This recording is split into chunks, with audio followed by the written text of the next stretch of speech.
très attention, pas de confusion entre le militantisme et la science. Ce soir, j'ai décidé de vous parler de science.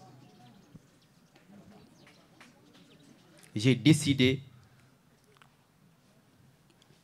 de vous parler de science.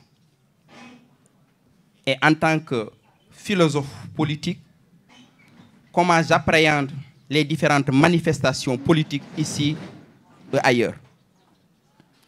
Sur mon cas personnel, j'ai beaucoup travaillé avec les mouvements sociaux. Le mouvement Y en a marre, le mouvement FRAPP, le mouvement Nyolank. C'est ce travail qui va donner naissance au M2D, qui était une plateforme radicale de revendication, de transformation de la société sénégalaise. Dans un système en crise, les citoyens manifestent. Le droit de manifester est un droit constitutionnel. Aucun État, je dis bien, aucun État, aucun pouvoir ne peut violer ce principe. Je vais vous dire une chose aujourd'hui. Certains pensent que rien n'est au-dessus de la volonté populaire. Il y a quelque chose qui est au-dessus de la volonté des élus.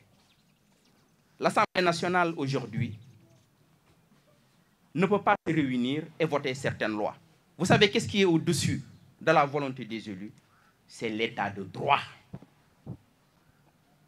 C'est l'état de droit qui est au-dessus de la volonté des élus, qui est au-dessus de la volonté populaire, qui fait que si nous voulons rester au Sénégal un état de droit, nous devons nous battre pour la défense des libertés fondamentales, pour la défense des droits fondamentaux, et que des changements profonds sont nécessaires. Oui, le juge qui vous condamne peut dire, oui, M. Diop, vous avez violé la loi.